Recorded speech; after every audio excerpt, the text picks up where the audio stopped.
यीशु मसीह के कीमती नाम में मैं आप सभी का अभिवादन करती हूँ और ये बाइबल स्टडी जो इवेंचुअल मिनिस्ट्री की तरफ से है, मैं आप सबका स्वागत करती हूँ। You are watching Benson TV. I'm Professor Dr. Benson James. For today's Bible study, let us turn to the Gospel according to St. Mark, chapter 6, verses 45 to 56.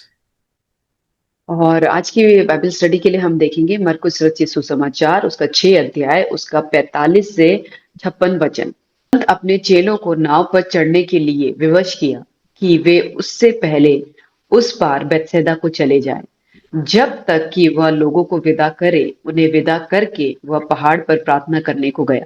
जब साँझ हुई तो नाव झील के बीच में थी और वह अकेला भूमि पर था। जब उसने देखा कि वे खेते खेते घबरा गए हैं, क्योंकि हवा उनके विरुद्ध थी, तो रात के चौथे पहर के निकट वह झील पर चलते हुए उनके पास आया और उनसे आगे निकल जाना चाहता था। परंतु उन्होंने उसे झील पर चलते देखकर समझा कि भूत है और चिल्ला उठे, क्योंकि सब उसे देखकर घबरा गए थे। पर उसने तुरंत उनसे बातें की और कहा, ढांढस बांधो, मैं हूं, डरो मत। तब वह उनके पास नाव पर आया और हवा थम गई और वे बहुत ही आश्चर्य करने लगे। वे उन रोटियों के विषय में ना समझे थे, क्योंकि उनके मन कठोर हो गए थे। वे पार उतरकर गन्नेसरत में पहुंचे और नाव घाट पर लगाई। जब वे नाव पर से उतरे तो लोग तुरंत उसको पहचान कर आसपास के सारे देश में दौड़े और बीमारों को खाटों पर डालकर जहां जहां समाचार पाया कि वह है, वहां वहां लिए फिरे। और जहां कहीं वह गांव, नगरों, बस्तियों में जाता था, लोग बीमारों को बाजारों में रखकर उससे विनती करते थे कि वह उन्हें अपने वस्त्र के आंचल ही को छू लेने दे, और जितने उसे छूते थे सब चंगे हो जाते थे। Christ departed into a mountain to pray. और मसीह जो है उनको छोड़ के गया ताकि वो प्रार्थना कर सके। He went alone to pray. और वो अकेले गया प्रार्थना करने के लिए। But the disciples were in distress at sea. और और लेकिन जो जो उनके चेले थे वो समुद्र में जब वो जा रहे थे, वहां पे वो घबरा गए थे। The wind was contrary.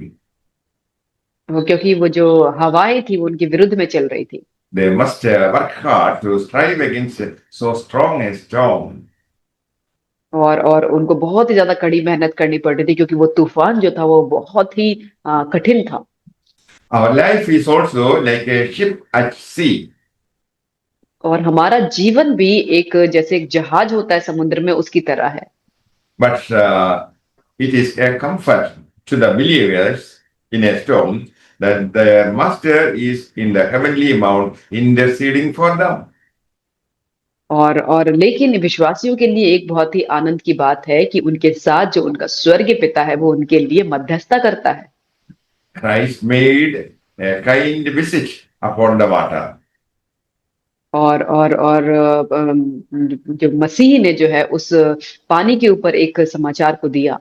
He did not come till the fourth watch of the night. और वो नहीं आया तब तक कि जब तक कि चौथा पहर नहीं लग गया। Not till 3 o'clock in the morning. और तब तक ही नहीं जब तक 3 ना बज गए हों सुबह के। But then he came. और उसके बाद वो आया। The extremity is his opportunity. और उनकी जो बहुत ही वो एक्सट्रीम पे पहुंच गए थे, उसके बाद परमेश्वर को एक मौका मिल गया था। Though the salvation is delayed, yet we must wait for it. और हो सकता है कि उद्धार जो है वो लेट से मिला हो, लेकिन हमें उसके लिए इंतजार करना चाहिए। Jesus came walking upon the waters. और यीशु आया पानी के ऊपर चलते हुए। The sea was tossed with waves, and yet Christ came walking upon it. और वो जो जो लहरें थी वो ऐसे उमड़ के उसकी तरफ आ रही थी, लेकिन फिर भी मसीह जो है उनके ऊपर चलते हुए गया। Though the floods lift up their voice, the Lord on high is mightier. और जो जो तूफान जो था उसकी आवाज हो सकता है कि ज्यादा होगी, लेकिन परमेश्वर की आवाज जो है उससे भी ज्यादा तेज है। No difficulties can obstruct Christ's gracious appearance for his people. और कोई भी ऐसी समस्या है ही नहीं इस दुनिया में जो मसीह के आने से वो खत्म ना हो जाए। When the set time is come, he will find a way through the most tempestuous sea for their deliverance.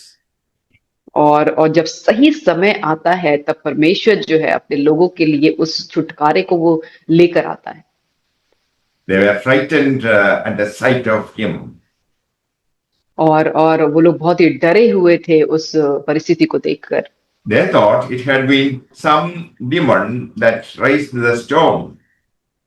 और उनको लगा ये कोई ऐसा शैतान है जिसने इस तूफान को लेकर आया है।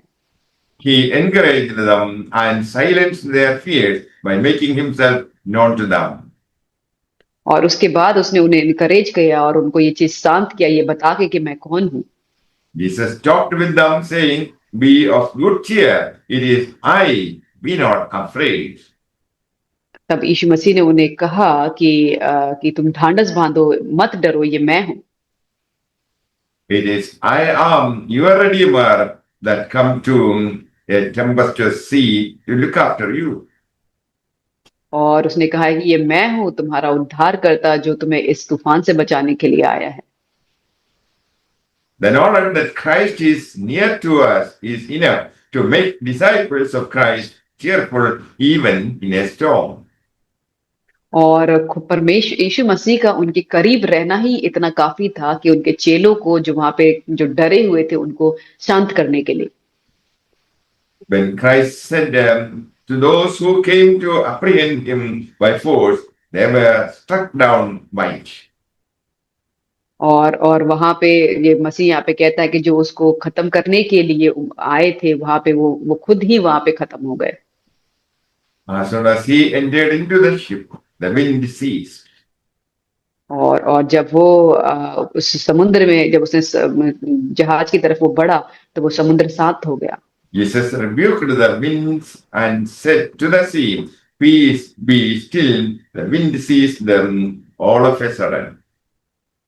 और उसके बाद जब यीशु मसीह ने वहां पे जाके उस हवा को और नाव में जाके हवा को उनको डांटा तो वो हवा जो है वो थम गई।